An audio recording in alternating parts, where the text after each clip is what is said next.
तो जय हिंद दोस्तों, इस वीडियो में हम पढ़ेंगे क्लास 12th का चैप्टर नंबर 10 जिसका नाम है उपनिवेशवाद और देहात। इसमें कुछ कीवर्ड लिखे हैं, फिर हम देखेंगे पूरे चैप्टर के अंदर क्या पढ़ना है। इस वीडियो को देखने के बाद आप जब अकेले में चैप्टर पढ़ेंगे तो आपको 70 से 80% समझ में आ जाएगा। फिर हम इसके पार्ट 1, 2, 3 बनाते रहेंगे। ठीक है, चलिए शुरू करते हैं। इसमें पहला जो वर्ड है शहर और देहात। ठीक है, तो इसमें शहर की परिभाषा नहीं दी हुई है, लेकिन देहात यानी जो हमारा चैप्टर का नाम है वो क्या है, देहात। तो देहात क्या होता है और शहर क्या होता है, इसका अंतर हमें जानना जरूरी है। देहात हम किसको बोलते हैं, गांव को बोलते हैं। किसको बोलते हैं, गांव को। अभी कैसे डिसाइड होगा कोई चीज देहात है या गांव है। जो देहात होता है ना, वहाँ के 2/3 जनसंख्या, यानी जो वहाँ की जो जनसंख्या है 2/3, मान लेते हैं उस गांव में 100 जनसंख्या है, यानी कितने लोग हैं, 100। इसका 2 ठत करोगे तो कितना आएगा, लगभग 66 आएगा। कितना आएगा, लगभग 66.13 ऐसे आएगा।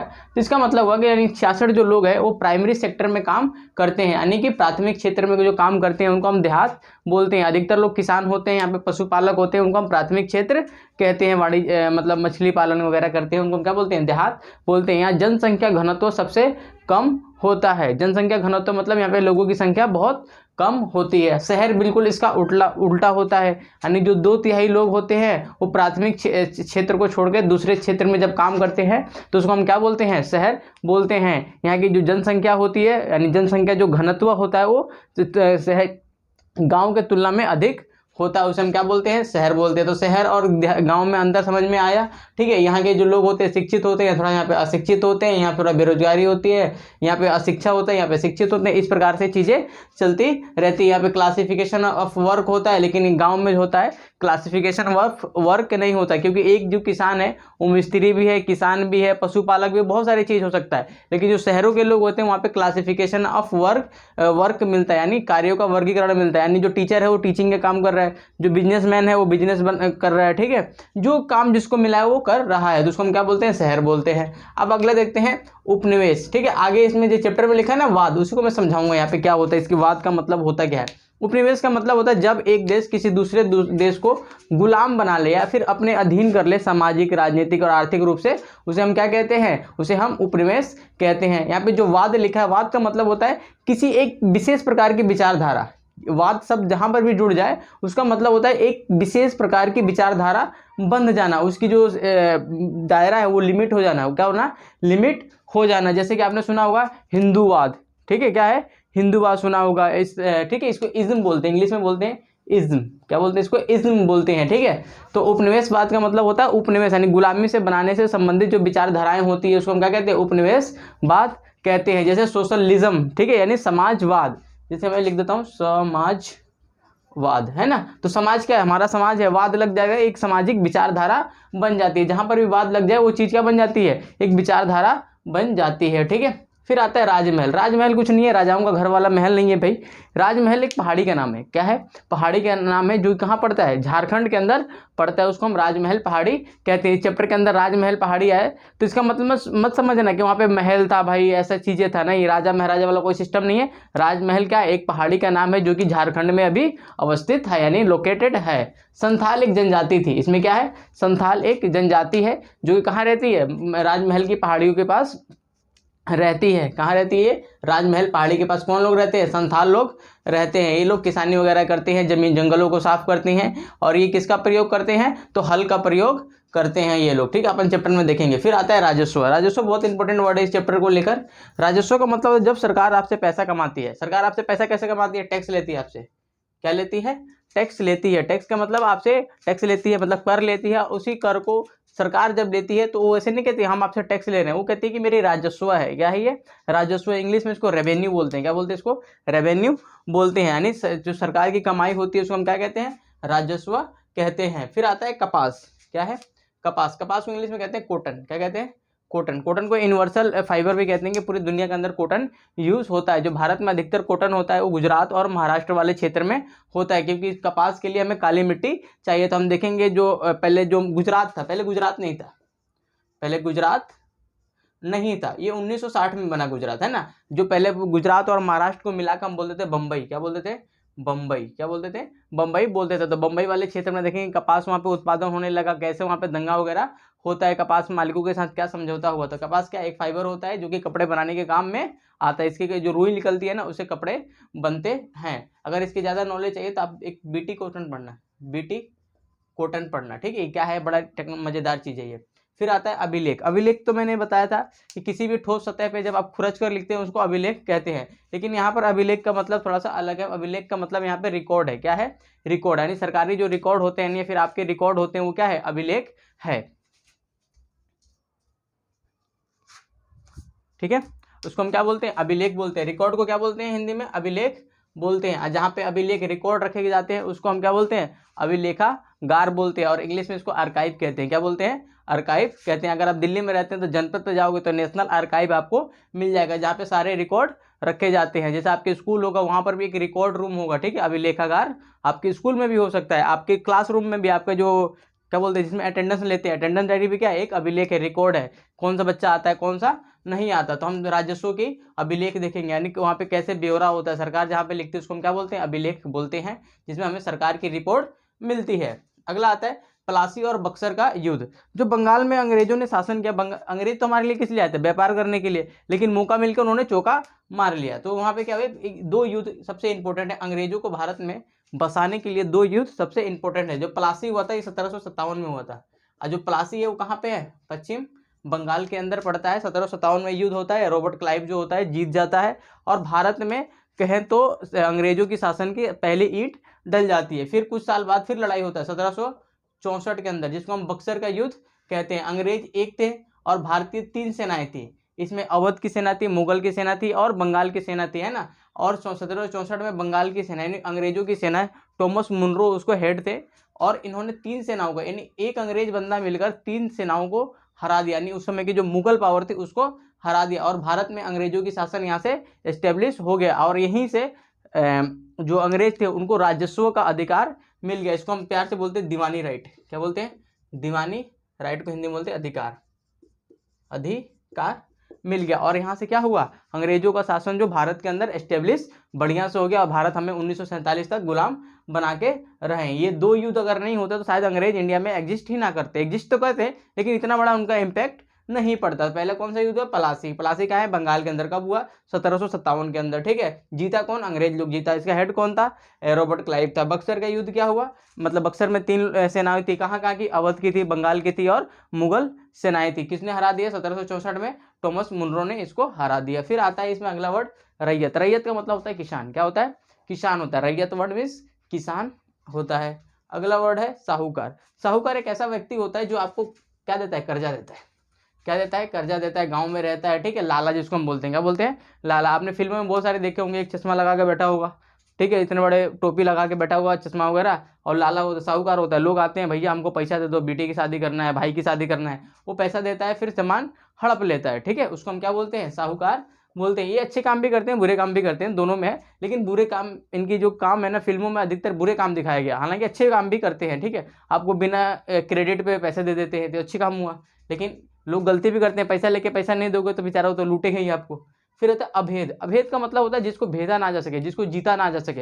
अगर आप लोग आईपीएल मैच देखते हैं ना तो बार बार कहा जाता है कि एक टीम को लेकर कि चेन्नई जो है, चेन्नई की जो टीम है ना, वहाँ की जो कौन सा स्टेडियम है चेन्नई में, चेन्नई स्वामी है ना, वो चेन्नई सुपर किंग्स के लिए क्या है, अभेद किला। यानी चेन्नई सुपर किंग्स को वहाँ पे कोई जल्दी से हरा नहीं पाता। जैसे वानखेड़े स्टेडियम है, वहाँ पे मुंबई इंडियंस को कोई नहीं हरा पाता था, मुंबई इंडियंस को कोई नहीं हरा पाता। यानी वानखेड़े जो है क्या है, अभेद है दूसरों के लिए, जिसको आसानी से भेदा नहीं जा सके, ठीक है। उसको हम अभेद कहते हैं, जिसको आसानी से हराया ना जा सके, जहाँ पे आसानी से जाया ना जा सके, वो क्या है, अभेद है, ठीक है।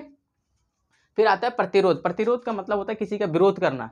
क्या होता है, किसी का विरोध करना। आप लोग भी विरोध करते हैं ना, वो क्या है, आपका प्रतिरोध है। जब अपना गुस्सा निकालते हैं किसी के ऊपर, है ना, उसको हम क्या बोलते हैं, प्रतिरोध कहते हैं। फिर अगला आता है झूम खेती। क्या है, झूम खेती। अब ये झूम खेती है ना जनजाति लोग करते हैं। कौन लोग करते हैं, जनजाति। जनजाति लोग वे लोग होते हैं जो कि जंगलों में निवास करते हैं। इनको केवल उतना ही उत्पादन करना होता है जितना इनको अपनी आवश्यकता के हिसाब से जरूरत है। उनको हम झूम खेती कहते हैं। क्या करते हैं, जंगल में जाते हैं, कुछ पेड़ पौधे काटते हैं, उसको जलाते हैं, फिर वहाँ की मिट्टी उर्वरक होती है, उपजाऊ होती है, वहाँ पे खेती करते हैं। खेती करने के बाद क्या होता है कि कुछ सालों तक खेती करते हैं, जब तक उस मिट्टी के अंदर उर्वरक होता है, उत्पादन क्षमता होती है, तो खेती करते हैं, उसके बाद वहां से चले जाते हैं। उस प्रक्रिया को क्या बोलते हैं, झूम खेती। आज भी भारत के अंदर लगभग हर राज्यों में, हर राज्यों में तो नहीं, मतलब यूपी में भी, यूपी में तो नहीं पता, राजस्थान में किया जाता है, हिमाचल प्रदेश में किया जाता है, जो अपना नॉर्थ ईस्ट है, मतलब कि नागालैंड और मेघालय वगैरह, वहाँ पर ये खेती आज भी की जाती है, ठीक है। अलग अलग राज्यों में अलग अलग नाम है, इसको मिल्पा भी कहते हैं, बहुत सारे देशों में अलग अलग नाम है इसका। अब देखते हैं पूरे चैप्टर के अंदर हमें क्या पढ़ना है। अब उसके अंदर मैंने लिख दिया, इसके अंदर पूरे 4 पॉइंट है, बुक के अंदर 4 पॉइंट है, फिर उसके अंदर सब पॉइंट है। तो पहला पॉइंट है बंगाल और वहाँ के जमींदार। तो सबसे पहले कहाँ आए अंग्रेज लोग? बंगाल में आए। अब वहाँ पे आए तो उस जमाने के अंदर क्या था कि अगर आपको पैसा कमाना है तो व्यापार तो कम ही होते थे, यानी फैक्ट्रियाँ तो कम ही थी, तो सबसे ज़्यादा टैक्स कहाँ से आता था? यानी प्राथमिक क्षेत्र से आता था, यानी कृषि से सबसे ज़्यादा क्षेत्र, मतलब जो अपना प्राथमिक क्षेत्र का मतलब सबसे ज़्यादा कृषि यानी कि खेती बाड़ी से आपको टैक्स मिलता था। तो आप कहाँ पे ध्यान दोगे? खेती बाड़ी पे ज़्यादा ध्यान दोगे। तो यहाँ पे बंगाल में जमींदार बन गए, बंगाल में क्या बन गए? जमींदार बन गए। तो बर्दवान के यहाँ पे लीलामी, जमींदारी जो प्रथा थी, एक जमींदारी प्रकार की प्रथा थी जो 1793 में, चल भाई 1793 में चार्ल्स कर्नवालिस लेकर आए। क्या लेकर आए? अस्थायी बंदोबस्त लेकर आए। इसमें कि 20 सालों के लिए आपके साथ एग्रीमेंट हो गया कि भाई ये खेती का टुकड़ा है, इस पे हमें 100 रुपये आप देते रहो, ठीक है, 20 सालों तक के लिए। अब इस पे अगर आप 120 रुपये कमाओगे तब भी हमें 100 दोगे, 80 कमाओगे तब भी हमें 100 दोगे, यानी प्लस होगा तो आपका, नुकसान होगा तो आपका, लेकिन मुझे कितना चाहिए? 100 रुपये ही चाहिए ही, ठीक है। इसको हम क्या बोलते हैं? अस्थायी बंदोबस्त बोलते हैं। तो बर्दवान की नीलामी, पहले क्या होता था कि ये अंग्रेज लोग आए तो ये लोग टैक्स का रेट काफ़ी ज़्यादा कर दिया, टैक्स का रेट काफ़ी बढ़ा के देते थे कि एक ही बार तो मिलना है पैसे, तो टैक्स बढ़ा देते थे। जो जमींदार होते थे वो पैसे नहीं दे पाते थे, जब पैसे नहीं दे पाएंगे तो उनकी जमींदारी की नीलामी कर दी जाती थी। तो हमारे भारतीय लोग भी कम कम समझदार नहीं थे, ये लोग भी फर्जी नीलामी करते थे। क्या करते थे? फर्जी नीलामी करते थे। फिर कह रहा है अदा ना किए गए राजस्व की समस्या। अब जो सरकार था ना उसको, मतलब सरकारी कमाई को क्या बोलते हैं? राजस्व। अब जो जमींदार था ना वो बेचारा क्यों नहीं देगा पैसा? कुछ कारण था, पैसे नहीं देने के पीछे भी कुछ कारण था। पहला था कि जो टैक्स था, टैक्स को बोलते हैं राजस्व। राजस्व क्या था? ज़्यादा था। उत्पादन कम था, एरो मतलब ऊपर मतलब ज़्यादा, या उत्पादन कम था, ठीक है। इस प्रकार की समस्याएं थी। किसानों के पास छोटे जमीन होते थे, ठीक है, महामारी हो गया, अकाल हो गया, ठीक है, इस सब के कारण से बेचारे ज़्यादा अपने आप को फायदा नहीं पहुंचा पाते थे। इसीलिए वो क्या करते थे? जमींदारों को, जो जमींदार होते थे, अंग्रेजों को टैक्स नहीं दे पाते थे। फिर आता है राजस्व भुगतान। जमींदार देर क्यों करते थे? देरी करने की यही समस्या थी, ठीक है, कि क्यों नहीं दे पाते थे। फिर आता है अदा न किए जाने की समस्या, यही थी कि उनको बार बार जमीन जो थी नीलाम करनी पड़ती थी, क्योंकि जमींदारों का मालिकाना हक जमीनों पे नहीं था। फिर आता है जोतदारों का उदय। देखिए आज भी गांव में जाओगे ना, आपने गांव में बिहार वगैरह में रहते हैं तो बटाईदार का नाम सुना होगा। बटाईदार वह व्यक्ति होता है जो दूसरों से खेती लेकर, जमीन लेकर खेती करता है, उसको हम बटाईदार कहते हैं। तो वैसे ही जोतदार होते हैं, वैसे ही जोतदार होते हैं, ये गाँव में रहते हैं। कहाँ रहते हैं? गाँव में रहते हैं और खेती बड़े पैमाने पर करते हैं। इनके यहाँ छोटे छोटे किसान भी काम करते हैं, लेकिन ये किसके अधीन होते थे? जमींदारों के अधीन होते थे। लेकिन जो जमींदार का जो अधिकारी होता था, जो राजस्व वसूलता था, उसको अमला बोलते थे। अमला क्या बोलते थे? अमला बोलते थे। ये लोग बेचारे टैक्स नहीं लेने देते थे, है ना। ये गांव में रहते थे, गांव के अंदर इनकी इतनी मजबूत पकड़ थी कि कुछ पूछने की बात नहीं थी, क्योंकि जो ग्रामीण लोग थे ना वो ज़्यादा जमींदारों से ज़्यादा जुड़ाव अपना जोतदारों से रखते थे, क्योंकि जो जब भी कुछ किसानों की समस्या आती थी तो जोतदार उनको पैसा देता था, हेल्प कर देता था, खेत में काम देता था। तो आप किससे लगाव रखोगे? जाहिर सी बात है कि आप जोतदारों से लगाव रखोगे। जोतदार इतने पावरफुल हो चुके थे कि जमींदारों को टक्कर देते थे। जब भी कभी नीलामी होती थी तो सारे जमींदारों की जमीन कौन खरीदता था? जोतदार लोग खरीदते थे। इनको गाटेदार भी बोला गया, कहीं हवलदार भी बोला गया। उत्तरी बंगाल के अंदर इनकी सबसे ज़्यादा पकड़ थी, इनको बोलते थे जोतदार। फिर आता है जमींदारों की ओर से प्रतिरोध। अब जमींदार बेचारे परेशान हो गए, यार जोतदारों ने परेशान कर रखा है यार। तो इन्होंने क्या किया? अंग्रेजों ने ऐसा कह रखा था कि अगर आप अपनी महिलाओं के नाम पर जमीन करते हो तो हम उस जमीन को नहीं हड़पेंगे उस जमीन को नहीं हड़पेंगे। तो इन्होंने ये काम किया, ठीक है, और इस प्रकार के इन्होंने कामें किए, ठीक है, और इन्होंने जमीन जो थी उसको टैक्स कम किया। ये लोग ऐसे काम करके अपना काम चलाते रहे जमींदार लोग। फिर आता है पांचवी रिपोर्ट। पांचवी रिपोर्ट 1813 में पेश की गई। 1813 के अंदर पांचवी रिपोर्ट पेश की गई। कहाँ पर? ब्रिटिश पार्लियामेंट के अंदर। इसमें ये लिखा था कि जो राजस्व का कैसे लेती है सरकार, कैसे कमाती है, यानी ब्रिटिश ईस्ट इंडिया कंपनी कैसे कमाती है, यानी ईस्ट इंडिया कंपनी बोलते थे, EIC बोलते थे, वो कैसे कमाती है, इसको बोलते हैं पांचवी रिपोर्ट। रिपोर्ट तो बहुत सारी जाती थी, लेकिन पांचवी रिपोर्ट में किससे संबंधित था? जमींदारी प्रथा से संबंधित था, जिसमें कि भूमि का, राजस्व वगैरह का विवरण था, यानी उसके बारे में दिया हुआ था। और जब ये गया ना तो वहाँ के लोगों ने कहा भाई एक बात बताओ, यानी जो कहते हैं ना बकरा कटेगा सब में बटेगा। अंग्रेजों ने किसको गुलाम बनाया? बंगाल को। बंगाल से के थ्रू पूरे भारत को। लेकिन इसका लाभ किसको मिलता था? सिर्फ एक कंपनी, यानी उसका नाम था ईस्ट इंडिया कंपनी। तो वहाँ के लोगों ने कहा भाई साहब एक बात बताओ, संसद से कहा, सरकार से कहा कि जो बकरा कटा है, यानी कि जो भारत गुलाम बना है, उसका फायदा किसको मिल रहा है? सिर्फ ईस्ट इंडिया कंपनी को। उसका फायदा हमें भी मिलना चाहिए, यानी वहाँ की जो बाजार है सबके लिए खोल देना चाहिए। ठीक है, तो ये थी 5वीं रिपोर्ट। फिर आते हैं कुदाल और हल। कुदाल मतलब कुदाल का मतलब है जो संथाल लोग अपने टूल्स यूज करते थे भूमि की सफाई के लिए, पेड़ों की कटाई के लिए, खेती बाड़ी के लिए, उसको हम कुदाल बोलते थे। जो हल था ये कौन प्रयोग करता था? तो ये लोग पहाड़ी लोग प्रयोग करते थे। पहाड़ी लोग कौन थे?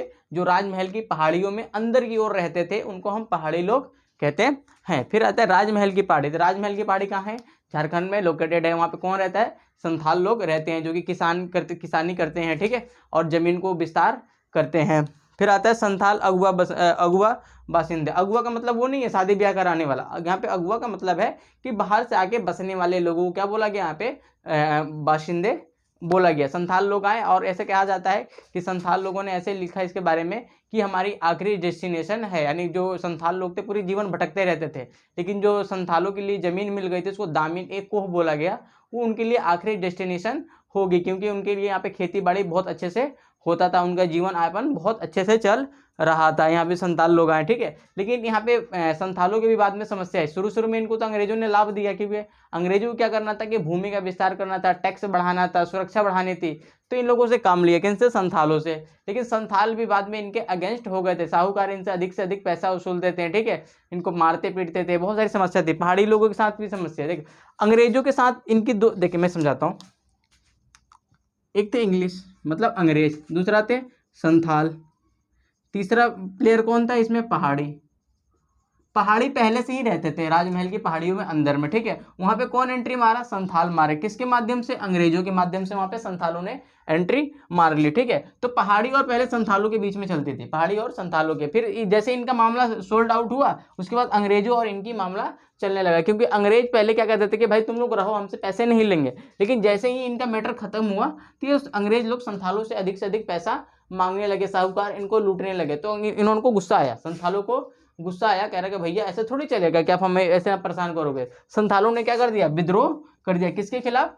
कि अंग्रेजों के खिलाफ इन्होंने विद्रोह कर दिया। फिर इसमें पढ़ेंगे बुकानन। बुकानन एक बंदा है, बुकानन एक यात्री है। क्या है? यात्री है, जो कि कहाँ का है? ब्रिटिश ईस्ट इंडिया कंपनी का है। क्या है? एक अधिकारी है, जो कि इधर उधर घूमता रहता है और बताता रहता है कहाँ की जमीन कैसी है, कहाँ पे कौन सा फसल हो सकता है, उसको बुकानन बोला गया। ठीक है, तो बुकानन यात्रा करता है कहाँ पर?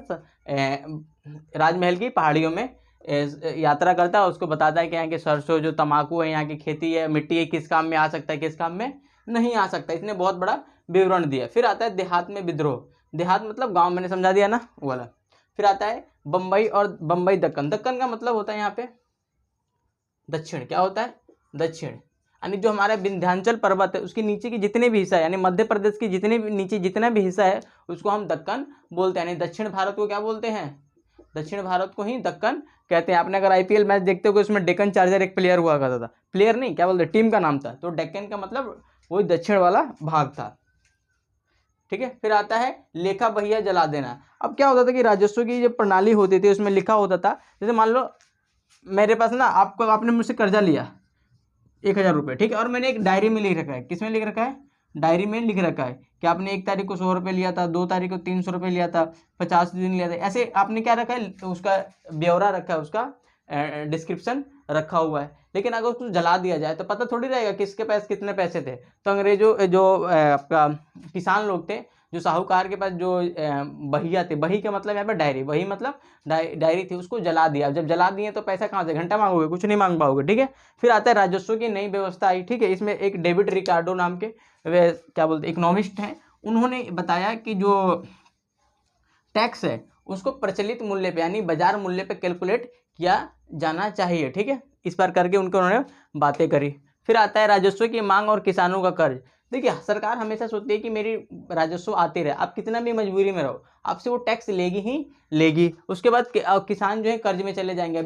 हमेशा क्या देश में कोविड-19 आया ना, सबने कुछ बहुत कम किया, लेकिन टैक्स कम हुआ नहीं हुआ। क्यों? सरकार को पैसा चाहिए देश चलाने के लिए। तो ऐसे अंग्रेजों को पैसा चाहिए, अब तुम भाड़ में जाओ। ठीक है, जनता भाड़ में जाए। तो ये लोग क्या करते थे, अंग्रेज लोग किसानों से अपना पैसे मांगते थे। अब पैसे नहीं होते थे तो अंग्रेज, जब किसानों के पास पैसा नहीं होता था तो ये लोग साहूकारों से पैसे लेकर आते थे और किसको देते थे, अंग्रेजों को देते थे। इससे क्या होता था, गरीब जो क्या बोलते इसको, किसान जो होते थे वो गरीबी के जाल में फंस जाते थे, कर्ज जाल में फंस जाते थे। फिर इसमें एक ना सूर्यास्त विधि था। क्या था, सूर्यास्त विधि।